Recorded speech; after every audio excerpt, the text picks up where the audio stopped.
और पढ़ाना इस वजह से उसके बाद भी जो है और भी क्षेत्रों में हम जो है आ रहे हैं, जैसे कि टीचिंग के एग्जाम है, सीटेट वगैरह है, या जो है नेट जेआरएफ है, या टीजीटी पीजीटी है।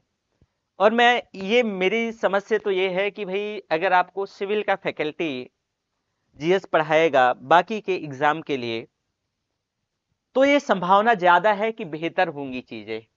ऐसा इस वजह से क्योंकि सिविल में आपको बहुत डिटेल पढ़ना पड़ता है। मैं बड़े संस्थानों में एक लंबे समय तक पढ़ाया, अभी भी हूं, ऐसा नहीं है कि नहीं पढ़ा रहा। इवन एक यूनिकॉर्न कंपनी रही, उसमें भी मैंने करीब 3 सालों तक काम किया। और अभी हम एक नया जो प्रोग्राम स्टार्ट कर रहे हैं वो टीचिंग के क्षेत्र में, और सबसे जो इंपॉर्टेंट बात है वो सीटेट।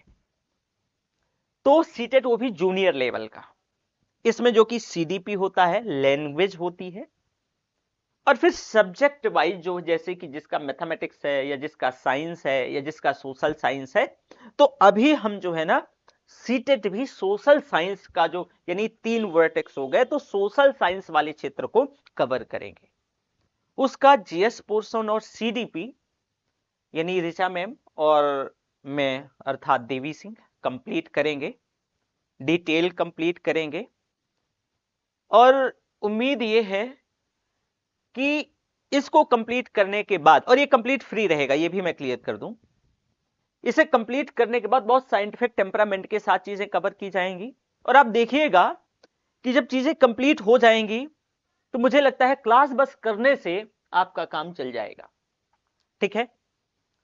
बहुत सारे बच्चों का क्वेश्चन हो सकता है कि सर सीटेट में क्यों आ रहे हैं, या फिर जो है बाकी के और एग्जाम में सिविल सर्विस का क्षेत्र भी बड़ा है, तो उसके बारे में हम कभी डिटेल में डिस्कस कर लेंगे। ठीक है।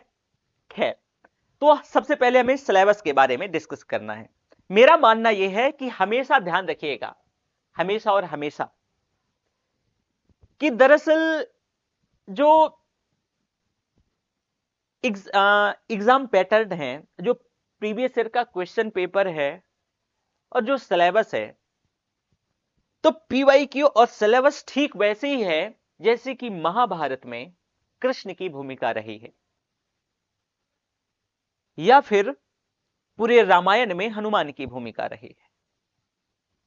वैसे ही किसी भी एग्जाम का सिलेबस महत्वपूर्ण होता है, क्योंकि वो गाइड करता है आपको, और प्रीवियस ईयर के क्वेश्चन भी आपको गाइड करते हैं कहां से क्वेश्चन आ रहे हैं, किस सेक्टर से ज्यादा आ रहे हैं, किससे कम आ रहे हैं, और कैसे पूछने का पैटर्न है। तो हमारा फोकस यही रहेगा। मैं ऐसा इस वजह से भी बता रहा हूं कि सिविल क्षेत्र का मेरा जो एक्सपीरियंस है, जो अनुभव है, क्योंकि देखो कहा जाता है वहां तो बहुत अनएक्सपेक्टेड होती हैं चीजें, और उसका सिविल का सिलेबस कहा जाता है कि समुद्र में तैरने के बराबर है। फिर भी हम कोशिश करते हैं वहां पर कि चीजें जो है वहीं से आए, क्वेश्चन वहीं से आए, जो प्रॉपर जो है स्टूडेंट को क्लास में डिलीवर किया जाता है। तो मैं आपको बहुत अधिक टाइम नहीं लूंगा, और सिलेबस के बारे में डिस्कस करेंगे। तो देखो भाई, जो सबसे महत्वपूर्ण बात यह है कि ये जो माध्यमिक, यानी जो है किसके लिए भाई, जो माध्यमिक है, यानी जो सीटेट का जो पेपर 2 है, यानी क्लास जो है आपका 5 to 8 के लिए, 6 to 8 के लिए, सॉरी, ठीक है, 6 to 8 के लिए है। इसमें से जो है आपको मैं बता दूं कि जो प्रश्नों की टोटल संख्या होती है, जो समय होता है, मैक्सिमम जो मार्क्स होते हैं, वो कुछ ऐसे होते हैं। तो जैसे सबसे पहला खंड होता है सीडीपी, जिसको आप चाइल्ड डेवलपमेंट एंड पेडागोजी कहते हैं, जिसको बाल विकास और शिक्षा शास्त्र। इसके बेटा 30 क्वेश्चन आते हैं, और ये 30 नंबर के होते हैं। सीटेट में नेगेटिव मार्किंग नहीं होती है, माइनस मार्किंग नहीं होती है, ये ध्यान रखिएगा। तो इसमें 30 क्वेश्चन। फिर लैंग्वेज फर्स्ट और लैंग्वेज सेकंड, यानी कि लैंग्वेज फर्स्ट और सेकंड जब आप पेपर फॉर्म अप्लाई करते हैं तो उस दौरान आपको भरनी होती है, और उसी के अकॉर्डिंगली आपको जो है एग्जाम में भी चुनना होता है। तो लैंग्वेज फर्स्ट के भी 30 क्वेश्चन होते हैं, जो कि हम डिटेल में डिस्कस करेंगे, और जो लैंग्वेज सेकंड है उसके भी 30 क्वेश्चन होते हैं, और ये भी 1 मार्क्स के होते हैं, अर्थात 30 के। इसके बाद बेटा बात आती है, जैसे देखिए कि गणित, जैसे विज्ञान, और उसके साथ साथ जो है सामाजिक विज्ञान। यानी इसका मतलब क्या है, कि इसका मतलब यह है कि मान लीजिए आपने जो है ना बीएससी मैथमेटिक्स से करी है, तो आप जो है गणित क्षेत्र को चुन सकते हैं, चुनेंगे। किसी ने जो है साइंस से करी है तो साइंस को, और मान लो किसी ने जो है बीए वगैरह कर रखा है तो जो है सोशल साइंसेस। इसके भाई जो है आपको 60 क्वेश्चन मिलते हैं। कितने? ये पर्टिकुलर आपका जो विषय होता है उससे संबंधित क्वेश्चन रहते हैं। साथ ही साथ बाल विकास के अंतर्गत आपको जो चीजें आएंगी, जो ये आप देख पा रहे हैं, तो 15 क्वेश्चन, इसके भी दरअसल 3 खंड हैं सीडीपी में, मतलब सेक्टर वाइज बांटा गया है। तो 15 क्वेश्चन यहां से आपको, सॉरी 15 क्वेश्चन यानी 15 नंबर के आते हैं। जैसे बाल विकास में, इसमें जो है विकास की अवधारणा और सीखने के साथ इसका संबंध है कि भाई जो है विकास की अवधारणा क्या है, विकास है क्या।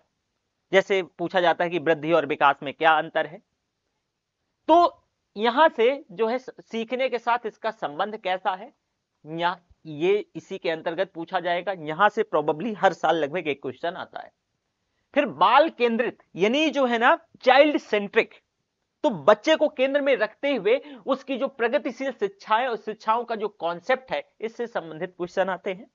अगला कि भाई बुद्धि के निर्माण का एक महत्वपूर्ण पहलू, साथ ही साथ सीखने के लिए आकलन और सीखी गई बातों के आकलन के बीच अंतर, और स्कूल आधारित मूल्यांकन, सतत और जो है समग्र मूल्यांकन, और परिपेक्ष और अभ्यास। साथ ही साथ शिक्षार्थियों के बीच जो है व्यक्तिगत अंतर, भाषा, जाति, लिंग, समुदाय, धर्म, इसकी विविधता के आधार पर मतभेदों को समझना। बच्चों के विकास के सिद्धांत, आनुवंशिकता और पर्यावरण का प्रभाव, और समाजीकरण की प्रक्रियाएं, सोशलाइजेशन की प्रक्रियाएं, ये सभी छोटे छोटे सीडीपी के अंतर्गत टॉपिक है जहां से सीटेट में क्वेश्चन आते हैं या सीटेट में क्वेश्चन पूछे जाते हैं। अब जैसे कि आनुवंशिकता और पर्यावरण का प्रभाव, समाजीकरण की जो प्रक्रियाएं हैं, तो जो सामाजिक दुनिया और बच्चे, साथ में शिक्षक और माता पिता, और साथ ही जो पीयर ग्रुप्स है, इनके साथ सोशलाइजेशन से संबंधित जो प्रक्रियाएं हैं, तो ये। इसके बाद जो है जीन पियाजे, कोहिलबर्ग और जो है वाइगोत्स्की जो सिद्धांत है, इनकी बड़ी बड़ी कुछ मोटी मोटी बातें, मुख्य बातें होती हैं। इसके बाद जो है बेटा प्रॉब्लम सॉल्विंग, समस्या समाधान। अच्छा, जैसे कि यूपीएससी के क्षेत्र में एक जो है पेपर होता है एथिक्स, इंटीग्रिटी एंड एप्टीट्यूड, उसमें से 125 नंबर का थ्योरी होता है। 125 नंबर का दरअसल जो है वो प्रॉब्लम सॉल्विंग से संबंधित रिलेटेड जो है, 125 का नहीं कहेंगे, लेकिन आप ये कह सकते हो कि उसमें दरअसल यही चीजें होती हैं। तो ये जो है यहां पर भी है कि भाई जो है प्रॉब्लम सॉल्विंग, समस्या समाधान करता, और एक वैज्ञानिक अन्वेषक के रूप में जो है बच्चे कैसे आप उनका जो है टेम्परामेंट जो है साइंटिफिक टेम्परामेंट बेहतर करेंगे, छात्रों के तैयारी के स्तर का आकलन करने, कक्षा में सीखने और आलोचनात्मक सोच को बढ़ाने के लिए, और शिक्षार्थी की उपलब्धि का आकलन करने के लिए आपको उपयुक्त प्रश्न जो है रेडी करना। अर्थात बच्चे को आपको क्या करना है कि बच्चे का आकलन करना है, तो उससे संबंधित आप उसे कैसे क्वेश्चनियर होंगे। जैसे सोशियोलॉजी के अंतर्गत, मेरा ऑप्शनल कभी सोशियोलॉजी भी रहा है, तो उसमें एक पर्टिकुलर एक चैप्टर हुआ करता था क्वेश्चनियर को लेकर के, तो यहां पर जो है उससे ये मेल खाता है। हालांकि इसको हम प्रॉपर अब पढ़ रहे हैं, ऐसा नहीं कि जो है, बस बता रहा हूं कि हमारे क्षेत्र में ये चीजें कैसे जुड़ी हुई थी एक टाइम पे। बहुआयामी बुद्धि, भाषा और विचार, अनुभूति और भावनाएं, सीखने में योगदान देने वाले कारक, व्यक्तिगत और पर्यावरणीय, कि भाई जो हम कोई चीज सीखते हैं, तो जो फैक्टर होते हैं कि भाई पर्सनल फैक्टर क्या होते हैं, व्यक्तिगत, और साथ ही साथ एनवायरमेंटल जो है रीजन क्या होते हैं। साथ में सामाजिक निर्माण के रूप में लिंग की भूमिकाएं, यानी जो जेंडर है, तो इसके तौर पे जो है जेंडर और उसकी भूमिकाएं, और साथ में जो है जेंडर से लेकर लैंगिक पूर्वाग्रह और शिक्षा, यानी जेंडर को लेकर के कई बार जो है प्रेजुडाइज लोग हो जाते हैं, पूर्वाग्रही, और आपने कई प्रकार के पूर्वाग्रह लोगों में देखे होंगे। इसके बाद बेटा बच्चों में सीखने की वैकल्पिक अवधारणाएं और बच्चों की त्रुटियों को सीखने की प्रक्रिया में महत्वपूर्ण कदमों के रूप में समझना। तो इससे ये जो मैंने आपको कुछ टॉपिक बताए, आप देख रहे हैं यहां से लेकर के, इसके अंतर्गत बेटा 15 क्वेश्चन आते हैं। कितने? 15 क्वेश्चन। यकीन मानिए कि यहां पर पढ़ने के बाद आप हर हाल में पॉसिबिलिटी है, अगर बढ़िया से क्लास कर लिए, कि 15 में से 15 क्वेश्चन कर पाएंगे। हम साथ में यह भी डिस्कस करेंगे कि जैसे आपका चैप्टर वाइज कंप्लीट होता जाएगा तो PYQ 10 साल, 15 साल, 20 साल। अच्छा, मेरे क्षेत्र में, सिविल सर्विस के क्षेत्र में ये बहुत मायने रखता है PYQ। हालांकि मेरे ही अपितु नहीं, हर एक क्षेत्र में PYQ बहुत मायने रखता है। जैसे कि मैंने एक संज्ञा भी दी थी कि PYQ ठीक वैसे ही है जैसे कि महाभारत में कृष्ण का रोल, या फिर जो है रामायण में किसका रोल, वही रामायण में हनुमान का रोल। क्योंकि PYQ आपको गाइड कर रहे हैं, कैसे क्वेश्चन आ रहे हैं, कैसे नहीं क्वेश्चन आ रहे हैं, कहां से क्वेश्चन आ रहे हैं। ठीक है, तो 15 क्वेश्चन यहां से आ रहे हैं। इसके बाद आप देखो कि बाल विकास के, मतलब यहां से 15 क्वेश्चन जो है, 5 क्वेश्चन सॉरी, क्योंकि 15 उधर हो गए तो 5 यहां से। इसमें से कमजोर, मतलब 3 छोटे छोटे टॉपिक हैं, ये बाल विकास के ही अंतर्गत है, बस इनको थोड़ा सा डिवाइड किया गया है। ठीक है, तो कमजोर और वंचित सहित विविध पृष्ठभूमि के शिक्षार्थियों की जरूरतों को पूरा करना, कि भाई जो है पुअर बैकग्राउंड से जो आते हैं, तो उनके लिए, जो वंचित क्षेत्र से आते हैं, जो वंचित पीड़ित हैं, तो उनके लिए जो कमजोर पृष्ठभूमि से हैं, उन शिक्षार्थियों की जरूरतों को आप कैसे पूरा करोगे। साथ में प्रतिभाशाली, रचनात्मक, विशेष तौर से विकलांग शिक्षार्थियों की जरूरतों को पूरा करना, और सीखने की कठिनाइयों, समस्याओं आदि वाले बच्चों की जरूरतों को पूरा करना। जैसे कि कोई बच्चा जो है, कई बार आप देखते होंगे कि सीखने को लेकर के कई बार जो है बच्चों में समस्याएं होती हैं, अलग अलग प्रकार की व्याधियां होती हैं, अलग, जैसे कि आपने देखा होगा स्पेशल बीएड कुछ लोग जो है करते हैं। स्पेशल बीएड वाले, दरअसल ये जो बात कही गई है ना कि सीखने की कठिनाई स्टूडेंट पे, तो कई प्रकार की, जैसे कि मान लो किसी को हियरिंग इशू आता है, सुनने में इशू आता है, उसके साथ साथ किसी को देखने में इशू आता है, लोग बीआई से करते हैं, है ना, जो जो विजुअल इंपेयरमेंट, जो लोग स्पेशल बीएड वगैरह करते हैं, तो ये जो टॉपिक दरअसल उसी से संबंधित है। ओके, इसके बाद सीखना और जो है शिक्षा साथ। अच्छा, यहां पर बेटा 5 क्वेश्चन आते हैं, आपको ये बता दें, लगभग 5 नंबर के एमसीक्यू आते हैं। सीडीपी के अंतर्गत ही जो है सीखना और शिक्षा शास्त्र में 10 क्वेश्चन। इसमें से बच्चे कैसे सोचते हैं, उनका अप्रोच कैसे आप बनाओगे, साथ में बच्चे कैसे और क्यों स्कूल के प्रदर्शन में सफलता पाने में असफल होते हैं, कि आप एज अ टीचर, आप टीचर हो जाते हो तो बच्चा, क्या वजह है कि बच्चा असफल हो जाता है, तो वो सारी चीजें जो है इसके अंतर्गत पढ़ेंगे। दूसरा, सीखने और सीखने की बुनियादी प्रक्रियाएं, बच्चों की सीखने की रणनीतियां और सामाजिक गतिविधि के तौर पे सीखना, और सीखने का जो सामाजिक संदर्भ, ये आपको सीडीपी, इसमें बेटा 30 क्वेश्चन सभी को मिला लेंगे तो 30 क्वेश्चन यहां से आते हैं। यकीन मानिए कि इन 30 क्वेश्चन में से अगर आप सही से इसको कर लिए तो आप 30 में से 30 भी ला सकते हैं, 30 में से 30 भी ला सकते हैं। इसके बाद अब आते हैं हम जो है लैंग्वेज को लेकर के। लैंग्वेज में बेटा यहां पर, ये भी लैंग्वेज के अंतर्गत भी 30 क्वेश्चन आते हैं, भाषा में भी 30 क्वेश्चन। तो भाषा को भी हम जो है ना क्या किए हैं कि सेक्टर वाइज जो है सेक्टराइज कर दिए हैं। अब जैसे कि भाषा के विकास में, मान लो जैसे कि हिंदी को लेकर के हम बात करें, तो भाषा के सिद्धांत, सुनने और बोलने की भूमिका, और भाषा का कार्य, और बच्चे उपकरण के तौर पे इसका कैसे उपयोग करते हैं, भाषा की समझ और प्रवीणता का मूल्यांकन करना, बोलना, सुनना, पढ़ना और लिखना, साथ ही साथ शिक्षण अधिगम सामग्री, पाठ्य पुस्तक और मल्टीमीडिया सामग्री, और कक्षा के बहुभाषी संसाधन, मौखिक और लिखित तौर से विचारों को संप्रेषित करने और भाषा को सीखने में जो है व्याकरण की भूमिका पर महत्वपूर्ण दृष्टिकोण, साथ में जो है विविधतापूर्ण कक्षा में भाषा सिखाने की जो चैलेंजेस है, चुनौतियां हैं, और भाषा की कठिनाइयां और त्रुटियां और समस्याएं, और सीखना और अधिग्रहण करना, और भाषा कौशल और उपचारात्मक शिक्षण। आप देखोगे कि इसके अंतर्गत बेटा 15 क्वेश्चन आते हैं लैंग्वेज में, जो है सीडीपी लैंग्वेज में, यानी भाषा विकास का शिक्षा शास्त्र, जो लैंग्वेज डेवलपमेंट के अंतर, यहां लैंग्वेज में भी जो है सीडीपी से संबंधित क्वेश्चन आ रहे हैं। ठीक है, तो 15 क्वेश्चन। अब जरा देखो कि 15 क्वेश्चन जो है आपको कह सकते हो कि जैसे कि जो पैसेज होते हैं, यानी गद्य होते हैं, गद्य पद्य जो आपने सुना होगा जब आप स्कूलिंग में रहे होंगे, तो 10th 12th में, तो एक जो है पैसेज होता था, एक स्टैंजा होता था। पैसेज गद्य होता था, उसको हम एक कहानी जैसी दी रही होती थी, उसको हम पढ़ के और नीचे आंसर करते थे, है ना। मतलब अब करते हैं, पहले जो है गद्य में तो हमें और कुछ लिखना पड़ता था, कि कवि का नाम लिखना पड़ता था, कवि ऐसा ऐसा कह रहा है और उसके कहने का तात्पर्य ये है। एक फिर स्टैंजा होता था पोयम टाइप, उसमें क्या होता था कि उसमें पोयम पढ़ते थे, उसमें भी कुछ ऐसी कि कवि क्या कह रहा है, इसका अर्थ क्या है, ऐसा।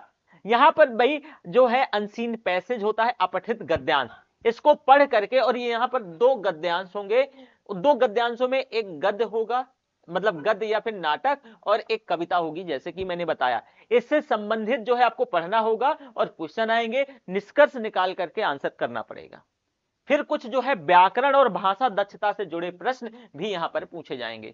तो गद्यांश साहित्यिक, अब देखो जो ये गद्य है इसमें क्या है, ये साहित्यिक हो सकते हैं, मतलब ये लिटरेचर से रिलेटेड गद्य आ सकता है, कि भाई मान लो कि जैसे साहित्य से संबंधित गद्य आ जाए, इसके साथ साथ ये वैज्ञानिक दृष्टिकोण से संबंधित गद्य आ जाए, या कथापरक या विवेचनात्मक भी हो सकता है। अब जैसे कि यूपीएससी में क्या होता था, सी सेट होता था, और सी सेट में भी बेटा पैसेज होते थे जिनका मैथमेटिक्स वगैरह कमजोर होता था, तो क्योंकि मैथमेटिक्स और जो पैसेज होते थे उनका लगभग 50-50% का क्या होता था कि एक वेटेज था।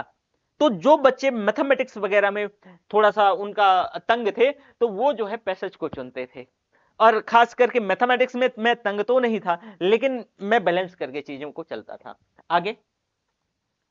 तो आपने ये भी देख लिया, तो 15 क्वेश्चन बेटा, 15 क्वेश्चन यहां से लैंग्वेज के इस वाले क्षेत्र से आएंगे, यानी जो है अनसीन पैसेज से, और 15 क्वेश्चन जो भाषा का विकास है तो इसको लेकर के आएंगे जो है, ठीक है। अब आती है लैंग्वेज दूसरा, यानी मान लो इंग्लिश का। इसमें से आपको यहां पर भी भाई 30 एमसीक्यू, कितना 30 क्वेश्चन होंगे, और इसको भी दो भागों में, दरअसल 15 मार्क्स का या 15 एमसीक्यू जो है आपको कॉम्प्रहेंशन से संबंधित होंगे, और 15 क्वेश्चन जो है अगेन जो है पेडागोजी से होंगे। जैसे कि मैंने यहां पर अगेन बोल रहा हूं कि जो भाषा में जो पेडागोजी है, भाषा से रिलेटेड 15 क्वेश्चन होते हैं, जैसे कि यहां पर। तो इसी तरह लैंग्वेज सेकंड में भी होता है बेटा। अब जैसे कॉम्प्रहेंशन, तो ठीक जैसे लैंग्वेज फर्स्ट में था वैसे लैंग्वेज सेकंड में होता है। तो इसमें भी दो अनसीन जो है पैसेज होंगे, और उन्हीं को जो है आपका, अब जैसे लिटरली, नरेटिव या साइंटिफिक, जैसे कि उसमें बताया था, ये वैसे हो सकते हैं, ठीक है।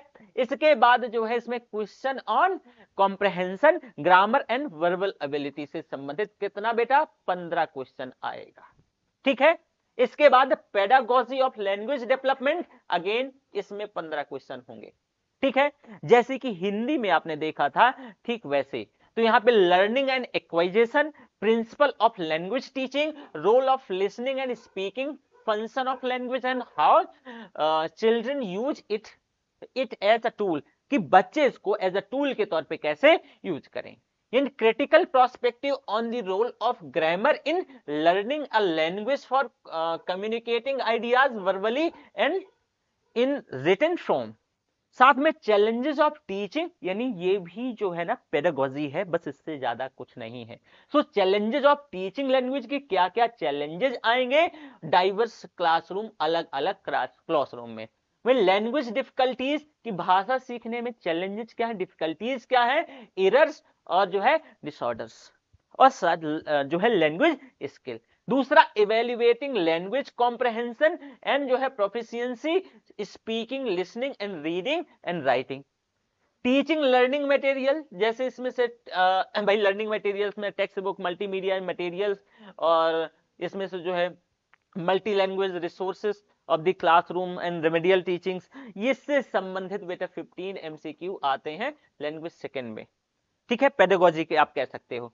तो देखो कितना क्या क्या यहां पे, थोड़ा सा एक बार देखो जरा, देखो कि भाई 30 तो किसमें आ गया था आपका, पेडागोजी, 30 लैंग्वेज फर्स्ट और 30 लैंग्वेज सेकंड, टोटल कितने हो गए, 90 हो गए, कितना 90।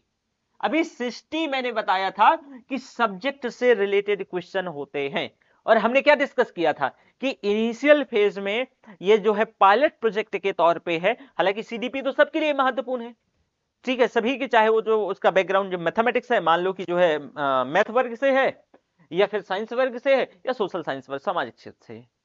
तो यहां पर हमें दरअसल इस क्षेत्र में हम प्रॉपर फोकस हमारा रहेगा जो इसमें की जो सोशल साइंस वाला एरिया, ठीक है, क्योंकि सिविल सर्विस में हमने यही देखा, यही पढ़ा, क्योंकि इसका मोर एंड मोर ज्यादा रोल रहता है, रोल होता है। चलो, तो इसके अंतर्गत बेटा फोकस 3 विषय रहते हैं। एक होता है इतिहास, और मैं आपको बता दूं कि यहां होता है एनसीईआरटी। यहां पर 60 क्वेश्चन में से, हालांकि 40 क्वेश्चन आपको इससे मिलते हैं और जो 20 क्वेश्चन है वो शिक्षा शास्त्र से मिलते हैं, ठीक है। तो आप ये कह सकते हो कि 40 क्वेश्चन में से चाहो तो आप जो है इसमें आप करीब 35 से 40 क्वेश्चन भी आसानी से टैकल कर सकते हो, मात्र इन 40 में से। 20 की अभी हम बात करेंगे।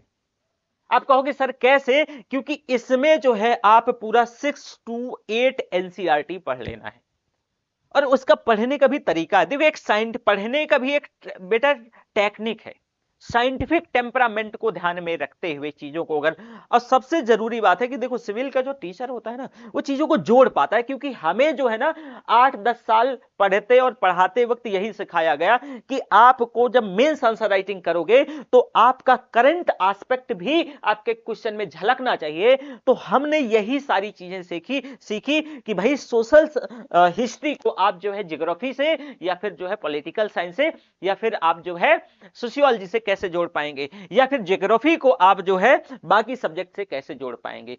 तभी पढ़ने का मजा भी है, जब लोड ना आए आप चीजों को बेहतर ढंग से कनेक्ट कर पाओ, ठीक है। तो जैसे इतिहास के अंतर्गत कब और कहां कैसे, 6th क्लास की एनसीईआरटी का ये जो है चैप्टर है। शुरुआती समाज, शुरुआती किसान और चरवाहे, पहले शहर, शुरुआती राज्य, नए विचार, पहला साम्राज्य, दूर देशों के साथ संपर्क, ये पूरे जो चैप्टर वाइज है 6 से एनसीईआरटी के। फिर राजनीतिक विकास, संस्कृति और विज्ञान, नए राजा और राज, दिल्ली के सुल्तान, वास्तुकला, जो कि क्वेश्चन आपने सुना होगा, साम्राज्य का निर्माण, सामाजिक बदलाव, क्षेत्रीय संस्कृतियां, साथ में कंपनी शक्ति की स्थापना, ग्रामीण जीवन और समाज, उपनिवेशवाद और जनजातीय समाज, 1857-58 का विद्रोह, महिला और सुधार, जाति व्यवस्था को चुनौती, राष्ट्रवादी आंदोलन, आजादी के बाद भारत। अब आजादी के बाद भारत, हम लोगों को यूपीएससी में एक बुक पढ़नी पड़ती थी, इंडिया आफ्टर इंडिपेंडेंट, और बड़ी मोटी सी बुक आती थी इंडिया आफ्टर इंडिपेंडेंट, इवन रखी भी है, मैं आपको जो है शायद दिखा पाता, वो रखी भी है मेरे पास जो है बुक इंडिया आफ्टर इंडिपेंडेंट की। तो इसमें बड़ा छोटा है, बहुत कम पढ़ना है, ठीक है। एनसीईआरटी के ही अकॉर्डिंगली इसमें एक चैप्टर है बस। मैं आपको दिखाऊंगी बहुत मोटी सी बुक, मैं दिखाई देता हूं, 1 मिनट।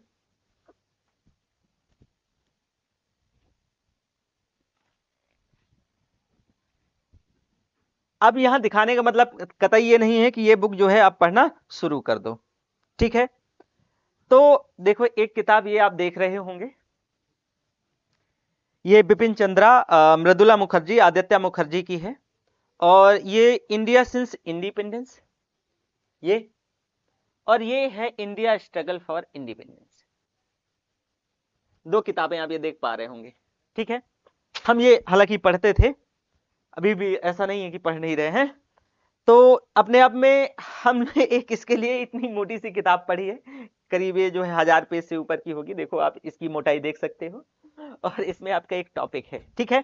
खैर छोड़ो, तो डिस्कशन का आप अंदाजा लगा सकते हैं कि कितना वाइड रहेगा, जब क्लासेस देखेंगे तो आपको खुद ही पता चलेगा। इसके बाद नीचे आओ थोड़ा सा, अब भूगोल पे देख लो। भूगोल में वही 6 की एनसीईआरटी, और 6 से 8 तक है, वही सौर मंडल में पृथ्वी, ग्लोब, समग्र पर्यावरण, प्राकृतिक और मानव पर्यावरण, वायु, पानी, मानव पर्यावरण, बसावट, परिवहन और संचार, संसाधन प्रकार, प्राकृतिक और मानव, कृषि, सामाजिक और राजनीतिक जीवन, विविधता। अब जो है सामाजिक और राजनीतिक जीवन, ये पॉलिटी वाला क्षेत्र है, ध्यान रखना, ठीक है, पॉलिटी वाला।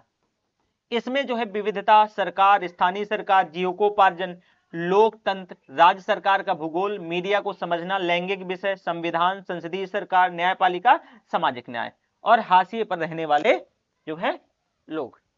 तो ये आपका पॉलिटिकल साइंस के अंतर्गत, जो पॉलिटी वाली बुक है दरअसल पॉलिटिकल साइंस, उसके अंतर्गत ये टॉपिक है, वही 6 to 8 एनसीईआरटी। तो एनसीईआरटी जो है आपको ले लेना है, ये